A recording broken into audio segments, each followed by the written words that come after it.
قیامت میں اللہ کے حضور حساب کیا جائے گا تو اگر یہ حساب ہی نہ ہو، قیامت قائم ہی نہ ہو تو وہ مظلوم کدھر جائیں گے؟ قیامت میں حساب ہونا ہے، اور یہ جو جواب دہی کا تصور ہے کہ ہمیں اللہ کے حضور حاضر ہونا ہے، یہی تصور ہماری زندگی کو بہتر کرتا ہے، یہی تصور ہماری زندگی کو بہتر کرتا ہے۔ اور جو اصل زندگی ہے نا، وہ زندگی بھی آخرت کی زندگی ہے، وَالْآخِرَةُ خَيْرٌ وَأَبْقَىٰ۔ اللہ فرماتے ہیں آخرت کی زندگی بہتر بھی ہے اور ہمیشہ باقی رہنے والی بھی۔ میرے بھائیوں یاد رکھیے گا، نبی پاک علیہ السلام نے خود دو ٹوک لفظوں میں اس دنیا کا تصور ہمارے سامنے بیان کیا۔ یہ جو لوگ کھو جاتے ہیں نا، مال کمانے نکلے تو پھر کھو گئے، شہرت کمانے نکلے تو پھر کھو گئے، عزت کمانے نکلے تو پھر کھو ہی گئے، اقتدار کے لیے نکلے تو کھو ہی گئے، اور اس طرح بھولے کہ اپنے آپ کو بھی بھول گئے، اپنے رب کو بھی بھول گئے، روز محشر کو بھی بھول گئے، اپنی قبر کو بھی بھول گئے، قیامت میں اللہ کے حضور حاضر ہونا تھا اس بات کو بھی بھول گئے۔ دو ٹوک لفظوں میں اللہ کے حبیب علیہ السلام نے اس دنیا کا تصور واضح کیا ہے، اس میں کوئی ابہام نہیں رہنے دیا، کوئی چیز مہمل نہیں چھوڑی، بالکل کھول کے حضور نے بیان کیا، اور ایک عام انسانی ذہن کی سطح تک اللہ کے حبیب نے اس دنیا کا تصور بیان کیا۔ وہ جو دنیا ہمیں بڑی میٹھی لگتی ہے، وہ جو دنیا ہمیں بڑی پیاری لگتی ہے، اور جس میں مگن ہو کر ہم معاذ اللہ غافل ہو جاتے ہیں۔ حضور گزر رہے تھے، بکری کا بچہ مرا ہوا پڑا تھا، اور پڑا بھی روڑی کے ڈھیر پہ تھا۔ کریم اسے دیکھ کے رک گئے، اور بالکل ایک عام انسانی سطح کے مطابق حضور نے سوال کیا، بالکل سادہ آدمی بدو بھی سمجھ جائے۔ کریم فرمانے لگے، یہ بکری کا بچہ مرا ہوا روڑی کے ڈھیر پر پڑا ہے، مجھے بتاؤ اس کے مالک کی نظر میں اس کی بھلا کیا قیمت ہوگی؟ عرض کی یا رسول اللہ صلی اللہ علیہ وسلم، جسے روڑی کے ڈھیر پر پھینک دیا گیا ہے اس کی بھلا کیا قدر و منزلت ہو سکتی ہے؟ تو حضور نے فرمایا سنو پھر، اللہ کی نظر میں بھی اگر دنیا کے مال کی قیمت مچھر کے پر کے برابر بھی ہوتی تو اللہ کبھی کافر کو ایک گھونٹ پانی کا نہ دیتا۔ اس کی کوئی قیمت نہیں دنیا کے مال کی، اس لیے تو کافر کو بھی دیا، اس لیے تو فاسق کو بھی دیا، اس لیے تو ظالم کو بھی دیا۔ بے ایمان اور بددیانت کے گھر میں بھی بہت سارا مال و دولت ہے، ہاں جس کے ساتھ وہ بھلائی کا ارادہ کرتا ہے اسے اپنے دین کی سمجھ عطا فرماتا ہے۔ مال بھی ہو، دین کی سمجھ بھی ہو، گھر میں وسعت بھی ہو اور عبادت کا جذبہ بھی ہو، انسان کی تجوری بھری ہوئی بھی ہو اور غریبوں کے لیے اس کا دل بھی کشادہ ہو، اسے اقتدار بھی حاصل ہو اور اس کے سینے میں مظلوم کا درد بھی موجود ہو، تو اب یہ ہے کہ رب کریم نے اس کے ساتھ بھلائی کا ارادہ فرمایا۔ لیکن اگر یہ کہ فقط دنیا ہی ہو، فقط پیسہ ہی ہو، فقط اقتدار کا لالچ ہی ہو، کھو نہ جائیں یارو، ہم کہیں کھو نہ جائیں، کہیں ایسا نہ ہو کہ کاروبار کی مشقت سجدوں کی لذت لے جائے، کہیں ایسا نہ ہو کہ دولت جمع کرنے کی حرص غریب کا درد ہم سے لے جائے، کہیں ایسا نہ ہو کہ اقتدار کی دوڑ میں ہم کسی مظلوم کی آہ ہی نہ سنیں، ہم کسی کا دکھ ہی نہ بانٹیں۔ آخرت کا تصور ذہن میں رکھیں، وہ جو قیامت کے دن اللہ کے حضور کھڑے ہونا ہے، وہ جو قیامت میں رب کریم کی بارگاہ میں ہم نے حاضر ہونا ہے، اس حاضری کے تصور کو اور جواب دہی کے تصور کو اپنے ذہن میں لائیں۔ یاد رکھیے گا، تین چیزوں کے علاوہ ہر چیز کا حساب دینا ہے۔ ایک سر چھپانے کے لیے جھونپڑی مکان، ایک پہننے کے لیے کپڑا، ایک کمر سیدھی کرنے کے لیے غذا، اس کے علاوہ جو کچھ بھی ہے اس سب کا حساب دینا ہے۔ نبی رحمت صلی اللہ تعالی علیہ وسلم نے جو حدیث بیان کیا نا حساب کے لیے، آپ یقین کریں پوری روح متوجہ ہو جاتی ہے، انسان کے جتنے لطائف ہیں وہ سارے بیدار ہو جاتے ہیں، اس کے باطن کے اندر تک گہرائی تک وہ لفظ اترتے ہیں۔ میرے کریم فرماتے ہیں رب قیامت کے دن بندوں سے فرمائے گا کیا میں نے تیرے لیے کان اور آنکھیں نہیں بنائی تھی؟ کبھی اندھے سے مل کے دیکھے نا، کبھی بہرے سے بات کر کے دیکھے نا۔ رب فرمائے گا کیا میں نے تیرے لیے کان اور آنکھیں نہ بنائی تھی؟ اللہ فرمائے گا کیا میں نے تیرے لیے جانوروں کو، کھیتوں کو مسخر نہیں کیا تھا؟ ہر جانور پر تو سواری کرتا ہے، جانوروں کے گوشت کھاتا ہے، جانوروں کا دودھ پیتا ہے، کھیت کے اندر ہل چلاتا ہے، اناج ہے، پھل ہیں، سبزیاں ہیں۔ هو الذی خلق لکم ما فی الارض جمیعا، زمین میں جو کچھ ہے حضرت انسان کے لیے پیدا کیا۔ اللہ فرمائے گا تیرے لیے کان بنائے، آنکھیں بنائی، تیرے لیے مسخر کیا جانوروں کو، تیرے لیے مسخر کیا کھیتوں کو۔ پھر رب کہے گا میں نے تجھے خوشحالی دی، میں نے تجھے سرداری دی۔ پھر اللہ فرمائے گا یہ بتا کیا تجھے مجھ سے ملنے کا یقین نہیں تھا؟ کیا تجھے یہ خبر نہیں تھی کہ تیری رب سے بھی ملاقات ہوگی؟ تجھے اللہ کے حضور بھی حاضر ہونا ہے، تجھے اس کا یقین نہیں تھا؟ اور حدیث پاک کا جو آخری جملہ ہے وہ ہر دل پر دستک دیتا ہے۔ حضور فرماتے رب فرمائے گا میں بھی آج تجھے اسی طرح ہی فراموش کر دوں گا جس طرح تو نے مجھے بھلا دیا تھا۔ جا، تو نے اگر مجھے بھلا دیا تھا آج میں نے بھی تجھے فراموش کیا۔ دعا کرو ہمارے ساتھ یہ سلوک نہ ہو۔ ہم تو مالک کے کرم کی امید پر ہی قبر میں جائیں گے، اس کی رحمت کی امید پر ہی میدان محشر میں کھڑے ہوں گے۔ باقی پتہ سارا ہے سردار نو کیتیاں دا، ایدہ پردہ پایا ہی تیرا پلا اسی۔ خبر تو ساری ہے، پتہ تو سارا ہے، علم تو سارا ہے۔ سب سے زیادہ ہم جانتے ہیں کہاں کہاں نافرمانی ہوئی۔ یاد رکھنا اس کے حضور کھڑے ہونا ہے، اللہ کے حضور جواب دینا ہے۔ اگر ظلم کیا ہے ملازم پر تو جواب پھر بھی دینا ہے، ظلم کیا ہے گاہک پر تو جواب پھر بھی دینا ہے، اگر ظلم کیا ہے پڑوسی پر تو جواب پھر بھی دینا ہے۔ فَوَرَبِّكَ لَنَسْأَلَنَّهُمْ أَجْمَعِينَ، محبوب تیرے رب کی قسم، اپنے لفظوں میں بات کروں، اللہ کہتا ہے محبوب میں تیرے رب دی قسم میں انہوں نے پوچھ لینا ہے، پوچھ لینا ہے میں نے ان سے سوال کرنا ہے۔ اما کانوا یعملون، جو یہ عمل کرتے تھے پوچھوں گا، سوال کروں گا۔ اور میرے نبی پاک صلی اللہ تعالی علیہ وسلم کے غلاموں، اگر ظلم کیا ہے بیوی پر حساب پھر بھی دینا ہے، اگر وراثت کی تقسیم پر زیادتی کی ہے بہن بھائیوں سے حساب پھر بھی دینا ہے، اگر تربیت ٹھیک نہیں کی اپنے بچوں کی تو حساب پھر بھی۔ تم سربراہ تھے ایک ادارے کے، تمہارے پاس امانتیں آتی تھیں، بچے پڑھتے تھے، مجموع کے مجمع تم سے عقیدتیں رکھتے تھے، لوگ تمہیں نیک سمجھتے تھے، ہاتھ چومتے تھے، پھول پھینکتے تھے، تم نے بڑی عزتیں سمیٹی، تم نے خوشحالیاں اور سرداریاں سمیٹی۔ فَوَرَبِّكَ لَنَسْأَلَنَّهُمْ، تمہیں حساب دینا ہے۔ آج بڑے بڑے لوگ حساب کے ڈر سے کانپ گئے۔ بغداد کے شیخ عبد القادر جیلانی حرم مکہ میں سر سجدے میں رکھ کے کہنے لگے مہربانی کرنا مجھ سے حساب نہ لینا۔ خواجہ حسن بصری کہتے ہیں میں حرم میں تھا، اپنے حجرے میں تھا، کسی کے چیخنے کی آواز آئی یا اللہ معاف کر دے، یا اللہ معاف کر دے، حساب والے دن میرے اوپر نرمی کرنا۔ فرماتے میں نے کہا کوئی گناہگار آہوزاری کر رہا ہے، میں جا کے تسلی دیتا ہوں۔ اور جب میں نے جا کے چہرہ دیکھا فرماتے کلیجہ پھٹ گیا، وجود کانپ گیا، اور میں اس دعا کرنے والے کے قدموں سے لگ گیا۔ لوگوں تمہیں پتہ ہے وہ کون تھا جو دہائی دے رہا تھا کہ مالک حساب نہ لینا؟ وہ حسین کا کربلا میں تنہا بچ جانے والے صاحبزادہ امام زین العابدین تھے، وہ شیر خدا کا پوتا، فاطمہ کا جگر پارا، تعلیم امت کے لیے حرم مکہ میں اللہ کے حضور آہوزاریاں کرتا ہے۔ مالک وَلِمَنْ خَافَ مَقَامَ رَبِّهِ جنتان، اللہ کہتا ہے جو میرے سامنے کھڑے ہونے سے ڈرے گا میں 2 جنتیں دوں گا۔ امام زین العابدین حرم مکہ میں کہتے ہیں مالک حساب نہ لینا، مہربانی کرنا، پردے رکھنا۔ زین العابدین آپ کا تو پلو پکڑ کے ساری امت جنت میں جائے گی، آپ کے تو قدموں سے لگ لگ کے ہمارے باپ ہمارے دادا جنت میں جائیں گے، آپ کی دادی سیدہ پاک کے آنچل میں چھپ کے تو ہماری بیٹیاں پناہ مانگیں گی، ہماری مائیں ان کے قدموں سے لگیں گی تو جنت کے راستے کھلیں گے۔ امت کو تعلیم دیتے ہیں ڈرو نہ، اپنی زندگی سنوارو نہ، اپنے شب و روز پر توجہ کرو، بدل نہ جائے یار، اب کچھ اپنی آخرت کا تصور نہ بنائے، کچھ اپنے رب سے معافی نہ مانگے، قیامت میں حساب دینا۔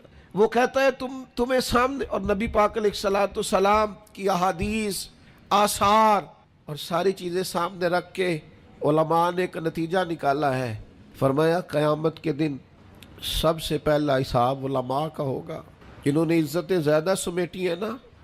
یہاں ایک دفعہ ایک MP صاحب آئے ٹائم لینے کے لیے، میں نے معذرت کر لی، میں نے کہا میرے پاس وقت نہیں ہے، تو مجھے کہنے لگے لوگ تو ہمارے پیچھے بھی بڑے ہیں. میں نے کہا آپ کو لوگ ووٹ دیتے ہیں، ہم پر لوگ جان دیتے ہیں. اتنی اگر سعادتیں سمیٹی ہیں تو پھر سنو نا، جنہوں نے یہ دعوے کیے ہیں کہ ہم دیندار ہیں، فرمایا پہلا حساب علماء کا ہوگا، دوسرا حساب مجاہدین کا ہوگا، تیسرا مالداروں کا ہوگا، اور فرمایا یہاں تک کہ اللہ تو صبح قیامت انبیاء کرام علیہم السلام سے بھی تبلیغ کے بارے میں سوال کرے گا. ہر ایک سے سوال ہونا ہے. ہم اپنی اپنی تیاری کریں قیامت کے روز کے لیے، آخرت کے دن کے لیے. یا ایھا الذین آمنوا اتقوا اللہ ولتنظر نفس ما قدمت لغد.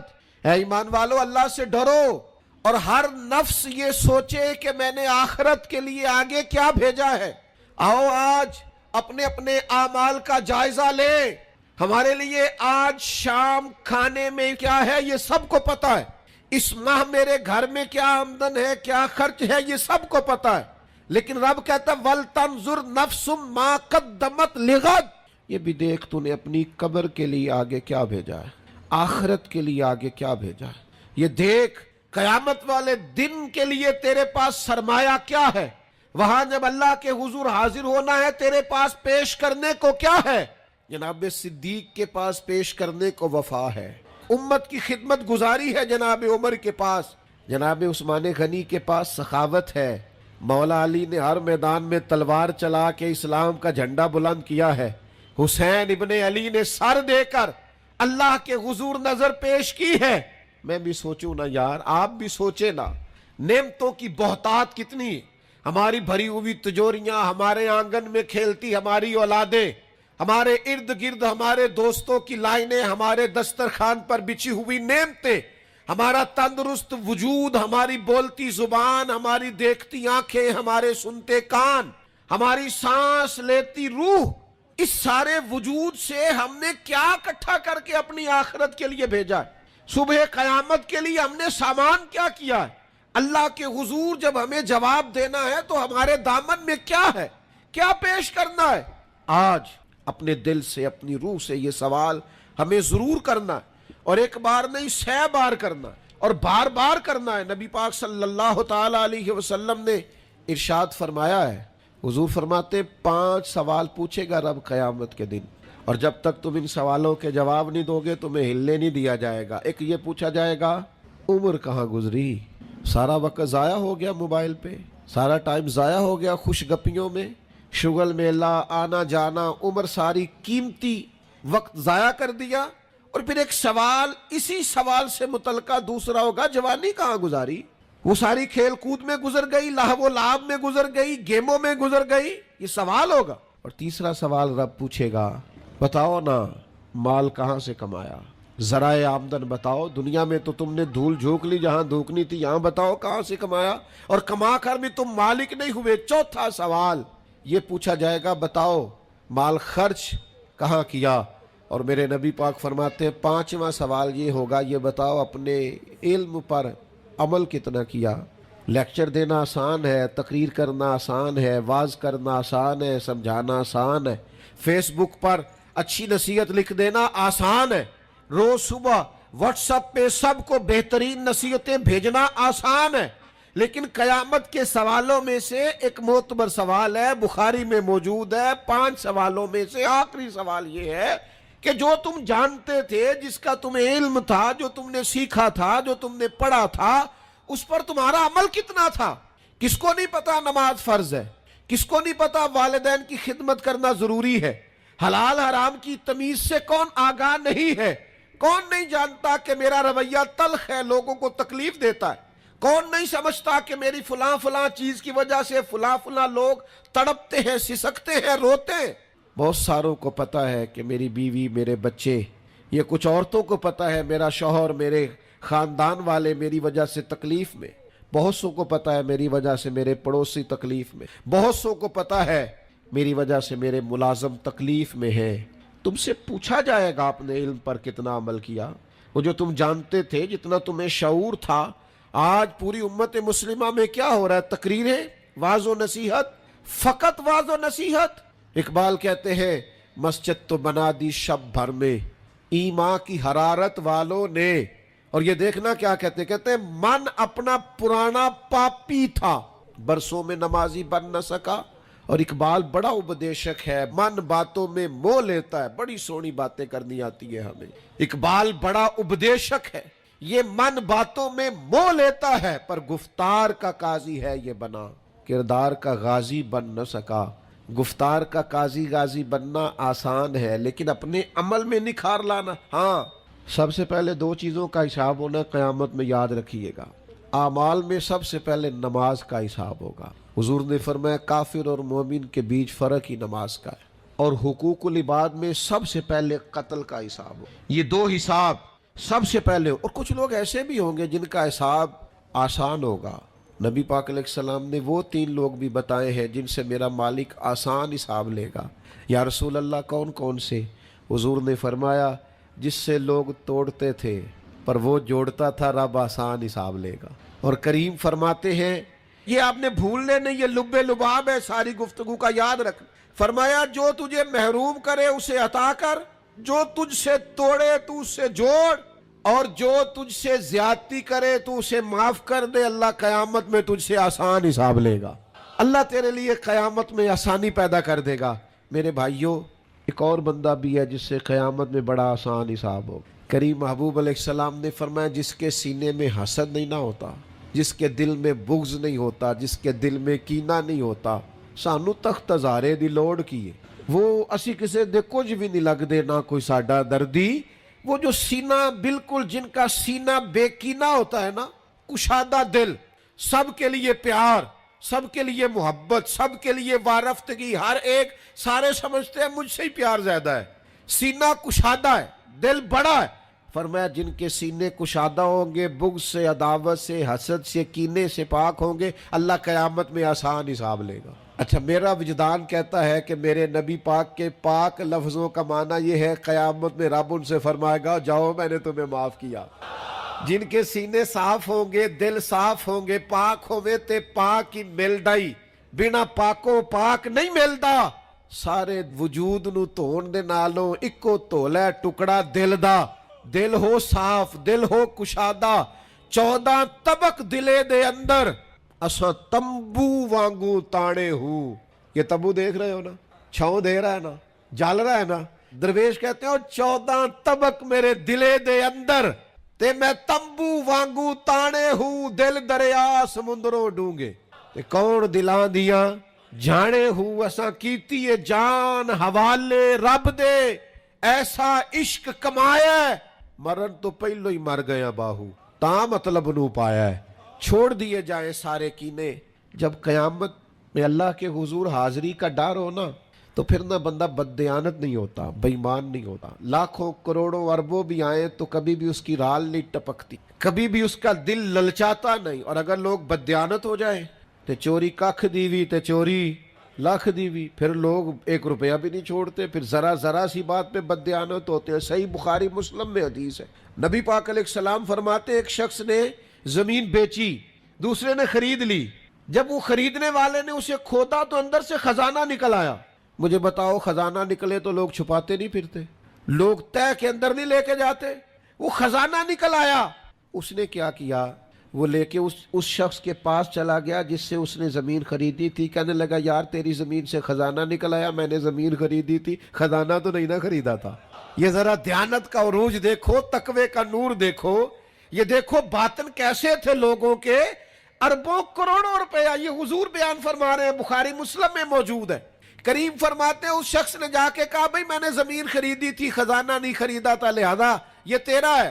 وہ بھی رب کا بندہ تھا، کہنے لگا میں نے نا زمین بیچی تھی اور جو کچھ ہے وہ سارا ہی بیچ دیا تھا، لہذا نکل آیا تو تیرا ہی ہے، میرا ہوتا تو جب میرے پاس تھی تب نکلتا، لہذا تیرا ہی ہے۔ دونوں میں بحث ہونے لگ گئی، وہ کہتا ہے تو رکھ، وہ کہتا ہے آج کل کیا ہوتا ہے، وہ ذرا مہنگی ہو گئی نا، سڑک گزر گئی، کہتے ہیں مکر جاؤ، زمین ذرا مہنگی ہو گئی ہے، کوئی تھوڑا ریٹ اور لگ گیا، خزانہ نکل آیا۔ حضور فرماتے ہیں وہ دونوں ایک دانا کے پاس گئے اور جا کے کہا یار یہ مسئلہ بن گیا ہمارے لیے، خزانہ نکل آیا زمین سے، تو اب میں اسے کہتا ہوں تو لے واپس چونکہ تیری زمین سے نکلا ہے، تو یہ کہتا ہے میں نے زمین بیچی تو خزانہ بھی بیچ دیا۔ وہ دانا کہنے لگا تمہاری کوئی اولاد بھی ہے؟ ایک کہنے لگا میری بیٹی ہے، دوسرا کہنے لگا میرا بیٹا ہے، کہنے لگا دونوں کی شادی کر دو اور خزانہ دونوں کو دے دو۔ اور میرے بھائی، جب حضرت شیخ ابو الحسن ایک درویش تھے مصر میں، ہر روز دعا مانگتے تھے، یا اللہ تاجر کی ان 2 بیویوں پہ رحم فرما، یا اللہ اس تاجر کی 2 بیویوں پہ رحم فرما۔ لوگوں نے کہا حضور یہ کیا معاملہ ہوا؟ فرمانے لگے یہاں مصر میں ایک تاجر رہتا تھا، اسے اکثر و بیشتر تجارت کی غرض سے ملک شام جانا پڑتا، تو اس نے سوچا وہاں نکاح نہ کر لوں، اس نے وہاں نکاح کر لیا، مالدار تھا، وہاں ایک بیوی رکھ لی، مکان رکھ لیا۔ اب یہ جو بیوی مصر میں تھی نا، اسے تھوڑا شک گزرا، بیوی بڑی گہری جاسوس ہوتی ہے، اسے سمجھ آ گئی کہ بدلے بدلے سے میرے محبوب نظر آتے ہیں، اسے سمجھ آ گئی کہ دھلے دھلے کپڑے آتے ہیں، وہ کیفیت ہی نہیں پہلے جو رنگ ہوتا تھا۔ ایک شخص کو پیسے دیے، کہا ذرا اس کی جاسوسی تو کر۔ شیخ فرماتے ہیں وہ ملک شام پہنچا، اس کے پیچھے پیچھے وہاں جا کے اس نے واپس آ کے خبر دی کہ تیرے شوہر نے تو نکاح کیا ہوا، لیکن اتفاق کی بات یہ کہ اس دفعہ جب یہ سفر سے آیا تو شدید بیمار تھا، بیوی حوصلے والی تھی، صبر والی تھی۔ اس نے سوچا کہ ذرا صحت اس کی ٹھیک ہوتی ہے تو پھر میں اس سے بات کروں گی کہ تم نے مجھے بتایا ہی نہیں اور نکاح کر لیا ہے، لیکن اس کی طبیعت ٹھیک نہ ہوئی، وہ زیادہ بیمار ہوا، حتیٰ کہ انتقال کر گیا۔ اولاد کوئی نہیں تھی، اس بیوی نے عدت گزاری اور پھر جتنی جائیداد تھی اس کا وہ حصہ جو دوسری بیوی کا بنتا تھا وہ سارا اونٹوں پہ رکھا اور مصر سے لے کر شام پہنچی اپنے بھائیوں اور عزیزوں کے ساتھ، اور اسے جا کے کہنے لگی زمانہ تو نہیں جانتا پر میں تو جانتی ہوں نا، اللہ کو جواب دینا ہے، اس کی تو بھی بیوی ہے، جتنی میں حقدار ہوں تو بھی حقدار ہے، لہذا یہ حصہ تیرا رکھ لے۔ وہ کہنے لگی میری بہن اللہ تجھے جزا دے، جس رب کو تو نے قیامت میں حساب دینا میں نے بھی اسے ہی دینا ہے۔ میرا شوہر یقیناً میرا شوہر تھا، میرا اس سے نکاح ہوا تھا، پر اس دفعہ جب وہ آیا تو شدید بیمار تھا، کہنے لگا شاید میں بچ نہ سکوں۔ وہ ایک مکان مجھے دے گیا، کچھ مجھے میرا حصہ دے گیا اور مجھے طلاق دے گیا، کہنے لگا کہ تو جہاں چاہے نکاح کر لینا، میری صحت مجھے لگتا ہے کہ اب وقت جانے کا آ گیا۔ کہنے لگی بہن چونکہ مجھے طلاق ہو گئی تھی اب میں اس میں سے حصے دار۔ شیخ فرماتے ہیں گواہ دونوں کے پاس کوئی نہیں تھا، پر دونوں اللہ کو جواب دینا چاہتی تھی، اس تقوی کا مظاہرہ کیا۔ فرماتے ہیں میرا دل کرتا ہے جب بھی نماز پڑھتا ہوں تاجر کی دونوں بیویوں کے لیے دعا کرتا ہوں، فَوَرَبِّكَ لَنَسْأَلَنَّهُمْ أَجْمَعِينَ، محبوب تیرے رب کی قسم قیامت میں ان سے حساب لوں گا۔ یہ جو آخرت کا تصور ہے نا، حضرت ابو ذر غفاری رضی اللہ تعالیٰ عنہ نے اپنے غلام سے کہا جو بہترین اونٹ ہے وہ اللہ کے رستے میں خرچ کر دو، خیرات کر دو، بہترین۔ شام کو سیدنا ابو ذر غفاری رضی اللہ تعالیٰ عنہ تشریف لائے تو وہ جس اونٹ کے بارے میں آپ اشارہ کر کے گئے تھے خرچ کر دینا، اللہ کے رستے میں دے دینا، وہ بندھا ہوا ہے، اور اس سے جو دوسرے نمبر کا کم، اس سے جو کم قیمت کا تھا، باقی سب میں بہتر لیکن اس سے کم قیمت کا، وہ اونٹ آپ کے غلام نے اللہ کے رستے میں خرچ کر دیا، خیرات کر دیا۔ تو آپ فرمانے لگے یار میں نے تمہیں کہا تھا یہ اونٹ دینا۔ وہ کہنے لگا حضور یہ تو آپ کی سواری کا اونٹ ہے نا، تو میں نے چاہا تھا جو آپ کی سواری کا اونٹ ہے وہ رکھ لیا جائے۔ تو سیدنا ابو ذر غفاری رضی اللہ تعالیٰ عنہ فرمانے لگے میں سواری کے لیے تو تجھے کہہ رہا تھا خرچ کر دے، پر دنیا کی سواری کے لیے نہیں، آخرت کی سواری کے لیے۔ وہ جو قیامت میں اللہ کے حضور پیش ہونا ہے تو میں نے کچھ بھیجا ہوا تو ہو، وہاں میرے پاس کوئی خزانہ تو ہو، آخرت کی جمع پونجی تو ہو، کوئی ہو نا میرے پاس جو میں نے آخرت کے لیے۔ ناراض نہ ہونا، بہت سارے معاملات میں ہم اولاد سے نہیں مشورہ کرتے، نہیں گھر والوں سے پوچھتے، اللہ کے راستے میں خرچ کرتے ہوئے کیوں کہتے ہو مشورہ کر کے بتاؤں گا، بات کر کے بتاؤں گا؟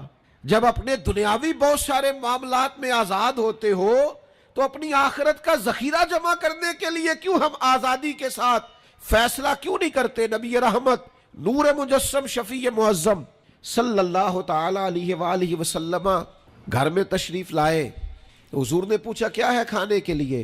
عرض کی حضور ایک بکری ذبح کی تھی، ساری بانٹ دی ہے، ایک دستی بچی ہے، ایک ٹانگ کی دستی کا کچھ حصہ بچا ہے۔ تو حضور نے فرمایا نہیں، جو تم نے بانٹ دیا ہے وہ سارا ہی بچ گیا ہے۔ کیوں؟ وہ آخرت کے لیے جمع ہو گیا ہے، وہ سارا بچ گیا۔ یہ جو تم نے کہا ہے نا یہ بچی ہے، یہ نہیں بچی، بچا تو وہ سارا ہے جو راہ خدا میں بانٹ دیا گیا۔ میرے عزیزو، اتنا بڑا مجمع ہے، ہزاروں کی تعداد میں آپ لوگ تشریف لائے ہیں، میں عاجز آدمی، آپ سب سے زیادہ گناہگار، صرف ایک پیغام دینا چاہتا ہوں، اللہ کے سامنے ہم نے کھڑے ہونا ہے، اپنی آخرت کی تیاری کریں۔ میں بھی آج نئے سرے سے اپنی زندگی پر غور کروں گا، آپ بھی نئے سرے سے اپنی زندگی پر غور کریں۔ میں بھی آج اللہ کے حضور صدق کے دل سے معافی مانگوں۔ ہم سب اللہ کے حضور حاضر ہیں، جمعہ پڑھنے آئے ہیں، معافی مانگے۔ سارے اپنے رب کی بارگاہ میں عرض گزار ہوں کہ ہمارا مالک ہمارے اوپر فضل کرے اور ہمیں ایسی توفیق دے کہ ہم اپنی آخرت کے لیے کوئی ذخیرہ کر سکیں۔ آخرت کی فکر بڑی اہم چیز ہے۔ آخرت کی وہ کچھ لوگ کہتے ہیں نا، فکر نہ کرو، فکر نہ کرو، فکر نہ کرو۔ سارے دوست یہی کہتے ہیں، آپ میرے قریبی ہیں، میں آپ سے کہتا ہوں فکر کرو، فکر کرو، فکر کرو، پر اپنی آخرت کی فکر کرو۔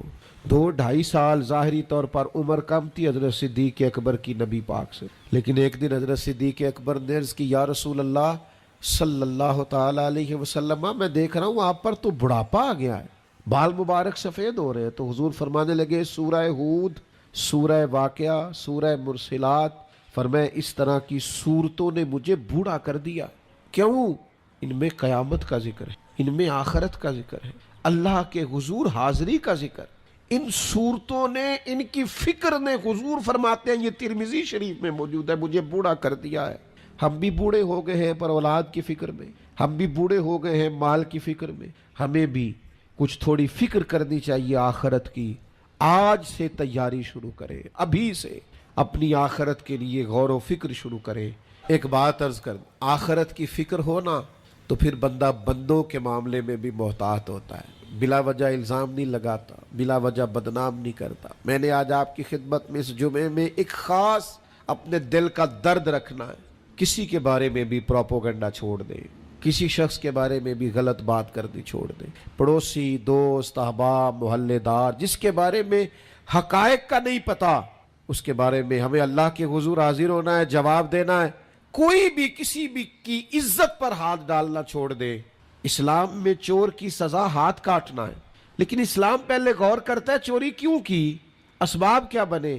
حضرت عباد بن شرجیل رضی اللہ تعالیٰ عنہ کہتے ہیں، میں نے اپنے پڑوسی کی باغ سے کچھ پھل لے لیے تھے، کچھ کھا لیے تھے، کچھ میں نے اپنی چادر کے پلو میں چھپا لیے۔ ابن ماجہ میں موجود ہے، مسند احمد میں موجود ہے، دیگر کئی کتب احادیث میں موجود ہے۔ فرماتے اس نے مجھے پکڑ لیا، حضور کی بارگاہ میں لے گیا، تو نبی کریم نے مجھ سے فرمایا کیوں چوری کی؟ بات کو سمجھنا۔ عرض کی حضور بچے بھوکے تھے، تکلیف میں آ گیا۔ اب پتہ اس چوری کے لیے حضور نے کیا فیصلہ کیا؟ نبی پاک اس کے پڑوسی سے فرمانے لگے، جب بھوکا تھا تم نے روٹی کیوں نہیں دی؟ جب یہ جاہل تھا علم کیوں نہیں دیا؟ اور فرماتے ہیں میری سزا حضور نے یہ سنائی کہ 1 اونٹ بھر کے مال کا مجھے دیا گیا۔